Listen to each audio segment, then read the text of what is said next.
list of exhibits to be labeled. This is going to be for the second folder. Exhibit 1A, we have a bag of what appears to be blue rock candy. We only have photos of this. Exhibit 1B is going to be an empty paint buckets. We have a quantity of 7. We have multiple pictures of those. Origin unknown. We are not exactly sure, but the attorney did want pictures of that. 1C is going to be Trixie Trio's Jolly Jug Time Band. Just a second. Messed it up.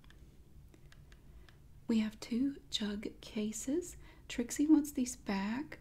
We're going to have to ask the attorney about that. We don't know if they're going to be held by the police or not. Exhibit 2A. We have photos of the party layout from above and then various angles down on the floor as well. If you will add that to the list that I had, that I started yesterday, we will continue on this later. Hey, thank you for coming in. I know a lot has happened. I know. What do you remember about that night? Not much. Well, that figures. Okay, I'm going to have to fill you in because you're probably going to have to testify, okay? So, today we are talking about the Christmas party at Office Supply Mart. As you can see from our lovely sign. One good thing came out of this Christmas party. There was one positive that I will say. We pulled together as a team and we all showed up to the party, which has never happened in the many years I've worked here. Unfortunately, the fact that we all showed up was also a bad thing. Now, do you want to go over the police reports or the lawsuits first? Or does it matter? Okay. I have been sort of drafted as the person who's going to be the liaison with our attorneys to help communicate to them a recounting of the things that happened that night. So I have a list here. I have some notes that I've gone over, and I want to go over some of these with you and see if you remember any of this. Oh, no, no. If you try to touch this, you're going to draw back a nub. This is the only thing getting me through this process right now. You absolutely cannot touch this. Besides, well, it's being held for evidence. I need to make sure it doesn't go bad.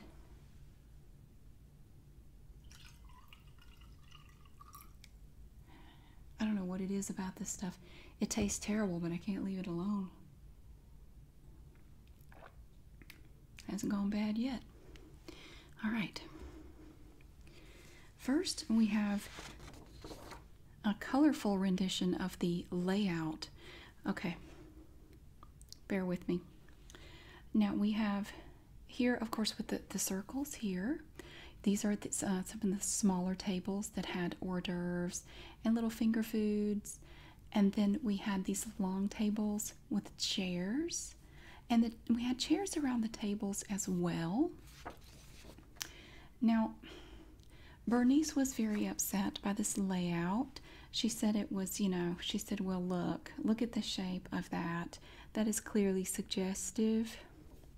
We also had a few people say something about the little tables here with the chairs around them. They said they either looked like E.T. or Kenny or Spider-Man. And they didn't seem too upset, but they thought it was deliberate. I'm not really sure how some people have enough time to really read into this kind of stuff.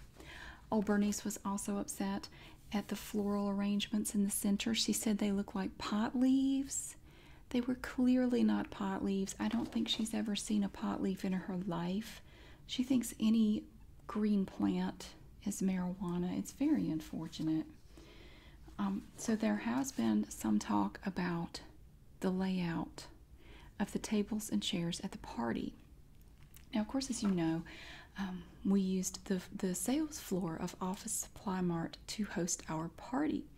because, well, I think that way Bill knew he wouldn't have to get a liquor license, he wouldn't have to rent space anywhere, and he's usually pretty tight with $1. So I was surprised he was even going to have alcohol at all. I mean, that's the first time we've ever had alcohol, and I don't think it helped matters much. The only thing that did help was that all the beer was warm and nobody wanted to drink it. I think he deliberately requested warm beer so no one would drink it and they would end up taking it back, and maybe he would get a reimbursement. Probably after the way things went, there will not be a reimbursement of anything for anyone.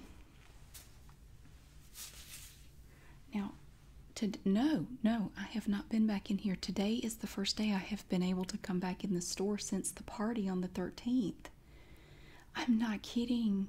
They had the store closed.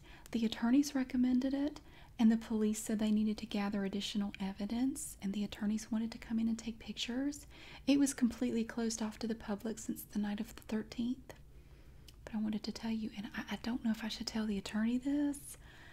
I don't know what to make of it. I'm going to tell you because, well, I feel like I need to tell somebody. But I came in today, back in the break room, and of course, the calendar that we were using when we were picking the date for the party, the calendar was back there in its normal spot. But look at the 13th. Now, mind you, no one has been in that break room. No one. Look at the 13th. Would you look at that? It's burnt straight through. It's like the flames of hell came up through the 13th, and rightfully so. It's like we ruined that day forever. Where do I start? Are you telling me you don't remember any? You know why? Well, there's a reason why there are quotation marks around the word wine. I don't know what this is. Some kind of magic hoodoo potion. I don't know. But all I know is I'm keeping it close. I'll make sure to keep enough for evidence. I mean, how much do they really need for evidence anyway? Anyway, so everybody showed up to the party. I mean, literally everybody, which was a shock. We never have everybody show up. So I have been going through this list. See, these are my notes. This is what I have to meet with the attorney and discuss now that I have everything kind of together. So, all right. I'm working on some exhibits right now. I'm helping the attorney with some exhibits. Okay. I think the biggest shock, well, the first big shock of the night was when Rob proposed to Sarah. Do you remember that? Because that kind of set off some stuff. Okay, well, it happened right as we were about to have our first round of hors d'oeuvres or whatever they call it. I mean, it was all just different versions of Pigs in a Blanket. I mean, this catering company has no vision at all. Everything is just pigs in a blanket, pigs in a blanket, pigs in a blanket. That's all it is. Just they would dress it up, or sometimes they'll use food coloring and make them red and green, but it's pigs in a blanket everywhere. We were just getting ready to have that, and then out of nowhere, Rob got down on one knee in front of everybody and made this very touching speech about, for Sarah, like he can't live without her, and he wants her to marry him, and everything, and everybody's clapping, and Sarah said yes, and then Karen, of all people, Karen flipped out. I mean, she just went completely berserk. She hit Rob over the head with this large festive Santa decoration that was kind of in the middle of a table. You know how they have like the little decoration, and then they'll have little flora and crap around it, like wreath stuff. She picked up that big festive Santa and busted him upside the head with it. Broke it clean in half. And it was hollow on the inside, which is good. But when it hit him on the head, it sounded like two coconuts knocking together. So he ended up with a concussion and an ambulance ride. And I think he's going to press charges of assault against Karen. Last time I talked to him, he was thinking about it. It's really bad, and I don't tell anybody this because I don't want to be the one to tell it. I don't want to embarrass him. But I heard that Sarah came back and told her the next day she didn't really want to marry him. She only said yes because she said she felt like he put her on the spot, doing it right there in front of everybody like that, but that she didn't really want to marry him. So he's laid up in the hospital with a concussion, and then she does that, and then she said it might be best if they just break up. It's so sad. It is so sad. I'm telling you, it's awful. That's why I told Bill. I said, look, you cannot have guests at these things. I told him guests were a bad idea. You need to just keep it intimate. Just have the people who work here. Don't do it at night. You know, pick a time during the day around lunchtime or whatever, and just do a little thing. And for the night shift, people do something for them at night. Don't do this whole thing where you bring in guests, because that just invites a whole other layer of problems. And then you add alcohol to it. It's just bad. Okay, that resolved itself pretty easily. But then, Bernice. Now you know Bernice had to be involved in this thing. Bernice wove herself through this whole thing like a thread in a tapestry. I mean, she really worked that party for all it was worth. She was the first one to bring up the setup of the tables. You know, this. She was the first one to notice it, because I'm telling you right now, I don't care how much of a holy, high and mighty person she is. She has the dirtiest mind of anybody I know. I mean, I would think most people looking at this table layout is not going to see anything provocative, as she said. She said it was provocative. Now, maybe if you're looking at it from up high, which she thinks she's high and mighty, maybe that's why she could see it. But if you're down on the floor, level with the tables and chairs, you're not going to see it. But she said it was provocative. And she accused Darren of setting up the tables and chairs in a provocative way. Well, Darren was the one who decided how the layout was going to go, and we just kind of let him have free reign with it. I mean, we rented all these tables and chairs and everything from the party company, and we just let him. And we just said, you know what? Here's how many people we're expecting. You just set it up however you see fit. We don't care, because we truly didn't care. And then Bernice started going on and on. She said, "Did y'all not learn anything from that harassment seminar?" Well, I can't help it if she sees dirtiness everywhere she looks. That's why I say I think she's got a dirtier mind than anybody, because she automatically sees dirty stuff everywhere. She's like a sanctimonious Beavis and Butthead. She really is.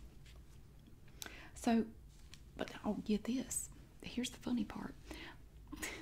She has now filed a lawsuit against Office Supply Mart for creating and fostering a hostile work environment. So that's one of the issues our attorneys are having to deal with. It's not the only issue. But it's kind of, I can't believe she even found an attorney to represent her, considering what happened after she complained. Now, she complained about the layout at the very beginning of the party. And then later on that night, oh my God, I wish I had video of this. I didn't even think about making a video of any of this. No, the security cameras weren't on. I mean, a lot of people don't know that, but they, you can turn them on and off, and they aren't always on. I mean, they're on random times, but in order to save electricity, Bill sometimes will just turn them off completely, and he had turned them off, so there's no video of any of this. Well, anyway, Bernice proceeded to get so completely drunk on Ben's quote-unquote wine. She got so drunk, she ended up mooning the Trixie Trio Jug Time Band, the Jolly Jug Time Band. Now, I don't know how that's going to turn out. So I don't really see how you can file a lawsuit citing a hostile work environment when you go pulling your skirt and your underwear down and mooning Trixie Trio's Jolly Jug Time Band. They don't go together. You can't do those two things on the same night and expect any judge to feel sorry for you. So honey, we're not done with Bernice, no. Somebody should have just taken her home. I think at the point after the mooning, somebody should have taken her home. But the thing is, we had all started. Ben brought a whole bunch of this quote unquote wine. He says he makes it in his lab. I don't know what's in it, but it'll make you crazy.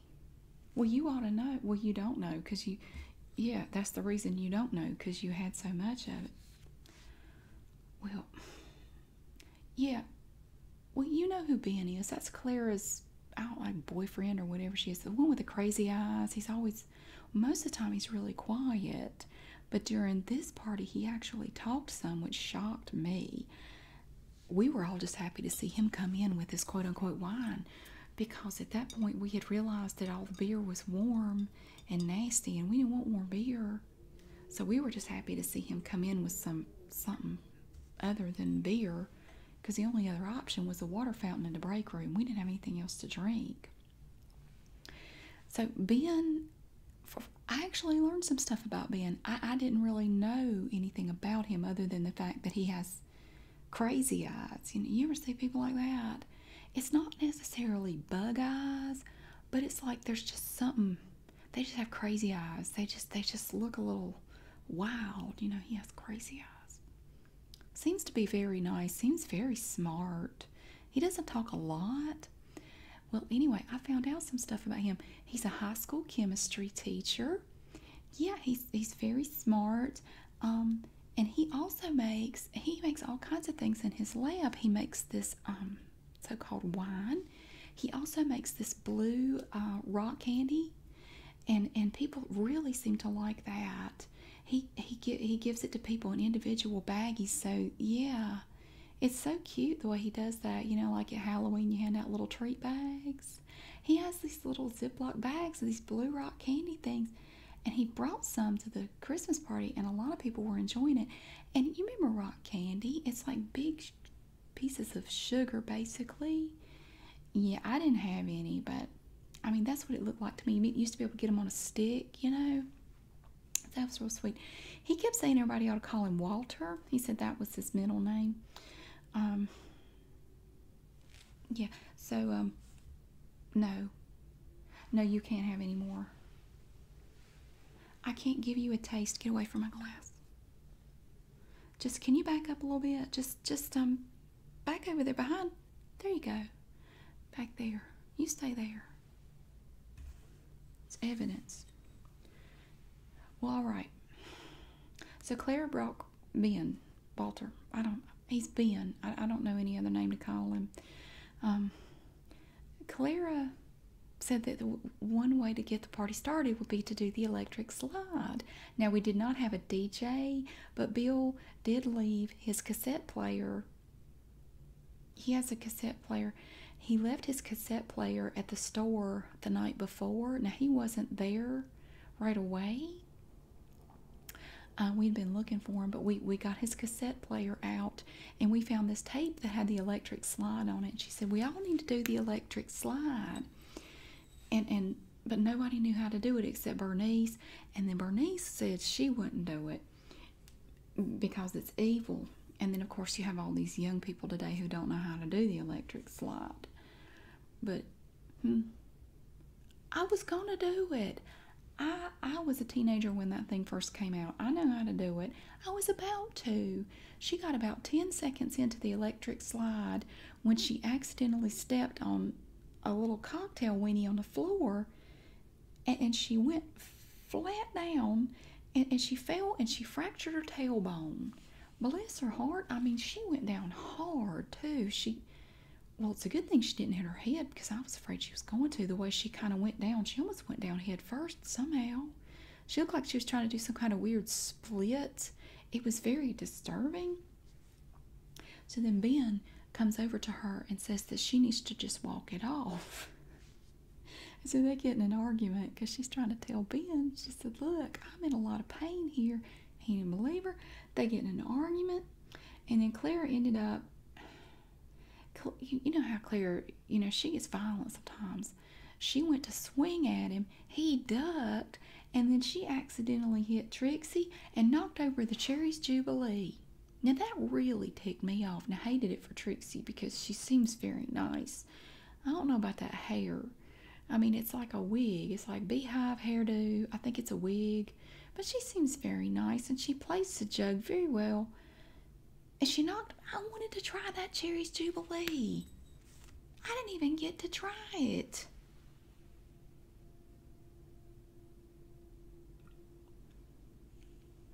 It tastes different straight out of there. I need to let the police know that. I may need to sample it a few more times just to make sure. Now, okay, and then Brenda comes dancing over to the food. And we're all looking at her going, oh, here we go. Here we go. Here comes Brenda. What's she going to say? What's her problem going to be today? Because you know it's just not a good day if she can't find something to criticize. She said the food choices were in poor taste. They were not wise choices for her undiagnosed Lyme disease. She can connect that to anything. It doesn't matter. We could run out of paper towels in the bathroom and it will affect her undiagnosed Lyme disease. It's like a drinking game. Don't you ever talk to her? That's right. You don't work her shift that much. She usually works kind of late. Yeah, well, she said that it was not, they were not wise choices because most of the foods were small. They were little small finger foods, and ticks are small. So it was not wise, and she got upset when she realized that's all there was to eat, and she spent the first hour of the party crying in the bathroom. She went in the handicap stall in the ladies' room, locked the little door, and just cried for an hour. I am not making this up. Well, then at some point, Bernice went in the bathroom, and she said she needed that stall because she wears this combination back and hip brace, and it's impossible to take it off in one of the smaller stalls. Well, Brenda wouldn't come out. She just kept bawling and bawling. She was so upset. So Bernice got mad, and she got mad at Brenda because she wouldn't come out of the stall because she said she needed the bigger stall. So she took a whole bunch of rolls of toilet paper and clogged up the other toilets in there and flushed them a bunch of times and started flooding the floor in the ladies' room. Well, Brenda didn't care. She just pulled her feet up on that toilet seat, and she just kept crying. She didn't even break stride or anything. She just kept on crying. So then after that, we all had to use the men's room the rest of the night. As the ladies' room was out of commission, and Brenda was in there just sobbing her butt off. Now we have to get into the games. It doesn't get better. All right, so the first thing that we did, because we're soldiering on, like we're trying to salvage something good from this party. At this point, everybody's on edge. So we started the ugly Christmas sweater cookie decorating contest. You know how we're going to have the little sugar cookies and the decorations, like the sprinkles, the icing on all the little tables everywhere. Well, Randy brought his new girlfriend Sabrina, you know, that one that's always circling the parking lot and checking on him and calling to make sure he's at work. Well, she got disqualified from the cookie decorating contest because she used actual glitter on her cookie, and you could not use anything inedible to decorate your cookie. She got so mad that she was disqualified that she took her arm and just slung all the cookies off on the floor. They had a whole bunch of cookies laid out on this one table to be judged, you know, like the ones that were ready to be judged. And she just took her hand and slung them all on the floor. She was so mad. Well, by this point, Bernice was so drunk that she wandered over there and she ate 4 of those floor cookies, including the one with the glitter, before anybody could stop her. She just crammed them in her mouth. It was the saddest thing I've seen in a while. So then, that's when, at that point, after the cookie thing, you know, we got her up off the floor, told her to quit eating the floor cookies. At this point, she went into the men's room because, you know, like I said, the ladies' room wasn't. It was underwater at this point, and the floor drain got clogged because she put something over that. So she went in the men's room, and she screamed at Darren for coming in there because she was 3 sheets to the wind at this point. She had, I'd say, probably 2 or 3 of these all by herself. And Ben specifically said not to have more than 1 glass per hour. She just about had a bong. I mean, she was just pounding that stuff. So she screamed at Darren for coming in there because she was under the impression that she was in the ladies' room. And what are you doing in here, you pervert? So Sabrina tried to explain to drunk Bernice what was going on. When Bernice came back out of the bathroom, like, look, that's the men's room. We're all having to use it. You're just going to have to live with it. So then Bernice grabbed one of Trixie Trio's Jolly Jug Time Band jug cases. Did you know that there are jug cases? These things are like professional instruments, and they carry them in cases. She grabbed one of the jug cases and smacked Sabrina upside the head. Smacked her right upside the head. And I'll tell you what, for an old drunk woman, she has a heck of an arm, and she can really hit. She has a nice swing. I mean, like, she could have been a boxer. That was the second ambulance ride of the night. And fortunately, it wasn't long after that Bernice passed out behind the customer service desk over by one of the big copiers over there, and she just waited for the cops to show up.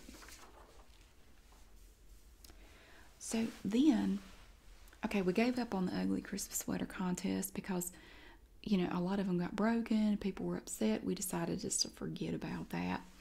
And we moved on to pin the tail on the reindeer. Now I thought, what could go wrong here? You have like the big reindeer picture on the wall. You put the blindfold on the person and have a little tail. And we had put the reindeer picture on a giant cork board. And so you had this, it was like an oversized thumbtack stuck in the laminated tail. It's this long metal piece that was supposed to go into the cork board. Well, right before we started, Bill finally came in. And we've been wondering where he was. And apparently, he missed all the so-called fun. Found out later he had been sitting in his car during the whole party listening to Pat Boone to psych himself up to go into the party. He needed like a little pep rally in his car with some Pat Boone. Well, so we got Bill to go first with the pin the tail on the reindeer. So they put the blindfold on him, gave him the little pin, and he accidentally, I don't know why nobody caught this. It just all happened so fast, I swear. And I think my reaction time might have been a little bit slow. I don't know why. But he ended up accidentally sticking that pin into a light socket. It was terrible. He got electrocuted. And then he got up. He was on the floor, and we were afraid to touch him. Darren kicked him. He said, well, the bottom of my shoe is rubber. It won't conduct electricity. But I said, Bill's away from the outlet. He's not even being shocked anymore. You don't need to kick him in the back. But I think he just wanted an excuse to kick him in the back. Bill got up, and he started doing this dance like the Charleston or something. And he did that. There was no music playing. He did that for about 20 seconds. And then he just passed out cold. And I felt awful because he just fell face down, bam, on that hard tile floor. So that was ambulance ride number 3. And okay, now we have the other game, the Toilet Paper Angels game. Now at this point, I said, give it up. I said, just forget it. The food's bad, the beer's warm, everybody's either injured or they're mad or both. Can we just call it a night? Like, get the designated drivers to come get us and take us home and just put this night out of its misery. But no. Samantha said, no, we can still turn this party around. It can still be a good night. And then she punched me in the arm. Why is she always hitting people? Everybody knows this, Samantha. They're always hitting you. What is all that hitting about? Where is this pent-up aggression coming from? She slugged me in the arm. I'm telling you what, it is 5 days later. I still have a bruise on my arm from that. She hit me hard. But there was a problem, though. We realized if you're going to do toilet paper angels, you have to have toilet paper. But we realized that Bernice had used up most of it clogging the toilets and the floor drain. So there really wasn't enough toilet paper rolls to do Toilet Paper Angel properly. So we decided that we would try to improvise, and we went into the little vending machine thing, the feminine hygiene vending machine in the ladies' room. We went in there and kind of cracked it open, and we took out a bunch of maxi pads and tampons, and we were going to try to just do Toilet Paper Angel, like make angels with maxi pads and tampons. But it really wasn't working that well. I mean, you have the adhesive backing on the pads, so you can kind of stick them to yourself, but then you just end up looking like a sideways Michelin man, and it was making the men really uncomfortable anyway. So it didn't work. So we did have to give up on the Toilet Paper Angels game. It's just as well, because by this time, apparently somebody had called the police and reported a disturbance at the Office Supply Mart, and also Channel 2 News. Do you remember the news fan being here? Because you said something real dirty and hateful to the cameraman. You said you knew him from somewhere, and then you said something terrible. I'm not even going to repeat what you said. I don't know what kind of relationship y'all had, but it didn't end well, I don't believe. So anyway, we are going to be the top story on Channel 2 News tonight at 6 o'clock. Yeah, it's really exciting. We're thinking about getting together here at the store to watch it together. Yeah, because most of us have a real hard time remembering everything that happened. The only reason I do is because, unfortunately, I had written some stuff down because I had a feeling I might need it. Well, you know how I'm always journaling anyway. I have my little pocket journal. It really saved the day here, because the attorney's going to need all this. So, I mean, I try to look at the bright side. I mean, maybe this wasn't the greatest Christmas party anybody ever had, but I'll tell you what, how many other companies, how many other groups can say that they were the top story on Channel 2 News for their party? I mean, that's something. I mean, it's something. It's something to talk about. It's something noteworthy anyway, and it can keep us cheered up. At least till the attorney's fees and court dates start coming in. But anyway, that is the gist of our office party. And for some reason, Bill's saying we may not do another one next year. I don't know. I can't imagine why. But at least we survived it. So come on over tonight and we'll watch the news. And we'll get to be top story. Okay? I'll see you then.